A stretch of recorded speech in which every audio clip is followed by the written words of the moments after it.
புதுமை படைக்கும் மருத்துவ உலகின் பயணத்தில் மெட்னோவா 2026 இணைந்திருங்கள். Rotarian AKS doctor K Srinivasan அழைக்கிறார். நம்ம பிரைம் மினிஸ்டர் அரசு முறை பயணமாக இந்தோனேஷியா சென்றிருக்கிறார். இந்தோனேஷியாவில் பிரம்மாண்ட வரவேற்பு அந்நாட்டு அதிபர் மாளிகையில் உற்சாகமாக வழங்கப்பட்டது. குதிரைப்படை அணிவகுப்புடன் காரில் சென்ற பிரதமரை வழிநெடுகிலும் இசை வாத்தியங்கள் முழங்க ஸ்கூல் குழந்தைகள்லாம் திரண்டு உற்சாகத்தோடு வரவேற்ற காட்சிகளும் வெளியாயிருக்கு.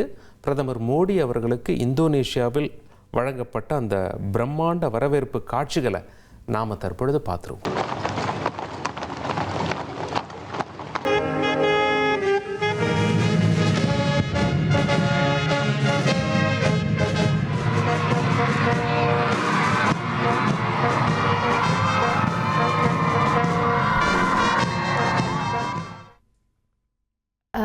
இந்த வரவேற்கு அப்புறமா நம்ம பார்க்குறது அதிபர் மாளிகைக்கு போயிருக்காரு. அங்கேயும் அவருக்கு ஒரு தழுவின வரவேற்பு கொடுக்கப்பட்டிருக்கு.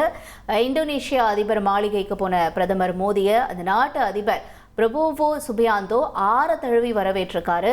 ராணுவ அணிவகுப்பு மரியாதை ஏற்றுக்கிட்ட பிரதமர் மோடி தொடர்ந்து விருந்தினர் மாளிகை அந்த வருகை பதிவேட்டிலையும் கையெழுத்திட்டிருக்காரு. அதையும் பார்க்கலாம். பிரதமர் மோடி அவர்களும் இந்தோனேஷிய அதிபருக்கு இடையான பேச்சுவார்த்தைக்கு பின்னர் பாதுகாப்பு துறையில் ஒப்பந்தங்கள் கையெழுத்தாச்சு.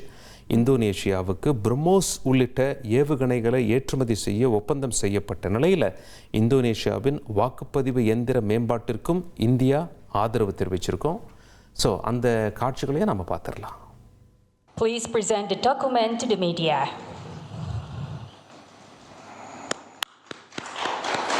Thank you, Your Excellencies. Please kindly return to your seats.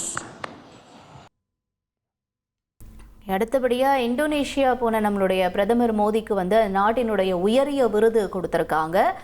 பிரதமர் மோடிக்கு இந்தோனேஷியாவினுடைய உயரிய விருதுன்னு சொல்லப்படக்கூடிய பித்தாங் அதிபூர்ணா இந்த விருது வழங்கி கௌரவிக்கப்பட்டிருக்கு. இதை 140 கோடி இந்திய மக்களுக்கு சமர்ப்பிக்கிறேன் அப்படின்னு சொல்லி பிரதமர் மோடி பேசி தன்னுடைய நிகழ்ச்சியை வெளிப்படுத்தியிருக்காரு. அதையும் பார்க்கலாம்.